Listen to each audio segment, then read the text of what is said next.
नमस्कार दोस्तों। आज ज़रा मुझे चिंता हो गई थी क्योंकि आज मैं सुबह एक अखबार पढ़ रहा था। तो मैं मन में ही सोच रहा था कि यार हमारे देश में जब तक इस देश के हर नागरिक, हर जवान, बूढ़े, सबके विचारों में जब तक बदलाव नहीं आएगा, देश की तरक्की नहीं होगी, देश सुधरेगा नहीं। वो चाहे आर्थिक हो, सामाजिक हो या राजनीतिक, कोई भी बदलाव नहीं आएगा जब तक आदमी के विचारों में बदलाव नहीं लाता। आज सुबह एक अखबार पढ़ रहा था तो एक न्यूज़ आई जो 22 साल का लड़का, जो कि निचली जाति का, मतलब बहुजन का एक लड़का, जब गांव के एक मंदिर में जाता है तो कुछ ऊंची जात वाले लोगों ने उसको लगभग 16 घंटे बांध के मारा था। मतलब आप सोच सकते होंगे उसके ऊपर कितना अन्याय, अत्याचार हुआ होगा। लगभग 16 तास बांध के मारना, कोई इसकी क्रूरता आप समझ सकते हो।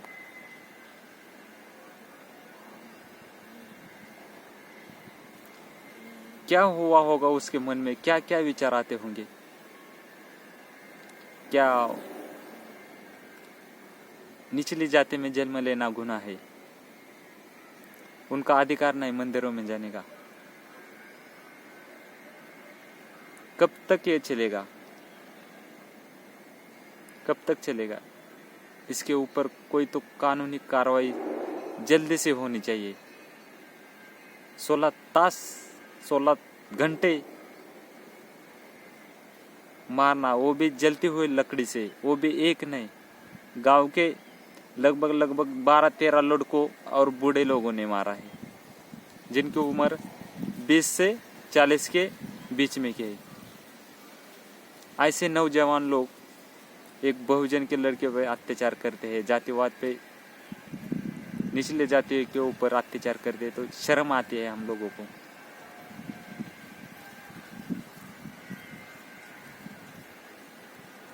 हर एक को इसके ऊपर आवाज उठानी चाहिए, वो चाहे कौन से भी जाति का हो, कौन से भी धर्म का हो।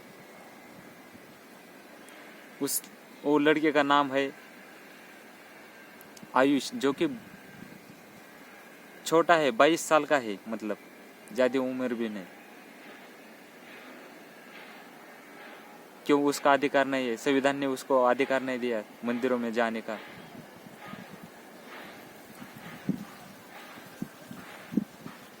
क्या इसके ऊपर सीएम कुछ बोलेंगे, कुछ कार्रवाई करेंगे, कुछ आदेश देंगे पुलिसों को? देहरादून की ये खबर है।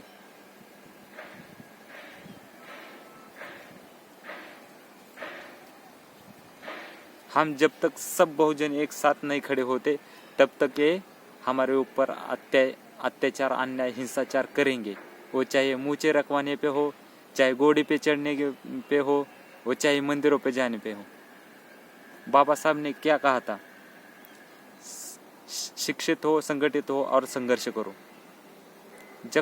जब तक हम पढ़ेंगे नहीं, शिक्षित नहीं होंगे, संगठित नहीं होंगे, संघर्ष नहीं करेंगे, तब तक हमको हमारा अधिकार कभी भी नहीं मिलेगा। और ये बीजेपी शासित राज्य है, जहां भी बीजेपी की सरकार है वहां धर्मवाद पे, जातिवाद पे हिंसाचार होता ही होता है। वो चाहे हाथरस के हत्याकांड हो, चाहे ये हो, चाहे राजस्थान का हो, ये होता ही रहेगा। इसके ऊपर हम सबको गौर करना चाहिए और संगठित होना चाहिए सब बहुजन को। तब तक ये चलता रहेगा। जब हम संगठित हो जाएंगे,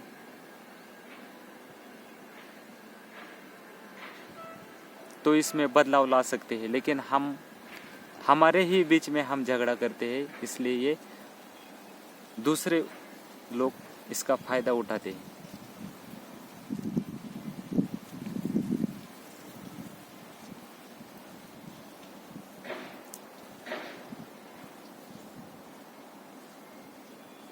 यहाँ के वो चाहे दलित हो मुस्लिम हो, इनके ऊपर बहुत सारा अत्याचार हो रहा है इस टाइम। तो ये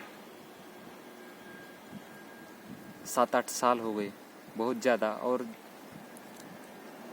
तबरेज़ अंसारी जैसा, उसको कितनी बेरहमी से मारा था यार।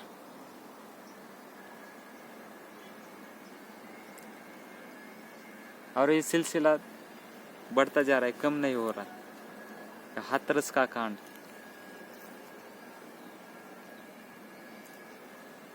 कितनी बेरहमी से उसके ऊपर अत्याचार किया होगा यार।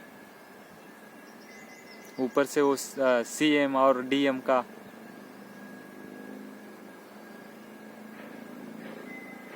किसी को न बुलाने का, किसी को अंदर नहीं आने देने का फैसला, अपने मर्जी से उसका अंतिम संस्कार करने का ये कौन करता है? कौन करता है पता है आपको? जिसे आप वोट देते हैं वो लोग करते हैं, समझो, नहीं तो मर जाओगे तुम सब लोग। इसके ऊपर सोचो और संगठित हो और संघर्ष करते रहो। वो चाहे राजनीतिक हो, संगठित होके हमको इस सत्ता का विरोध करना चाहिए। विरोध, तब तक हमें आज़ादी नहीं मिल सकती। ये हमको मार के खा जाएंगे यार। हम यहाँ रह के भी, हम मूल निवासी होके भी हमारे ऊपर अत्याचार होते हैं। ये सोचने की बात है। सोचिए आप लोग, संगठित हो और संघर्ष करो। धन्यवाद।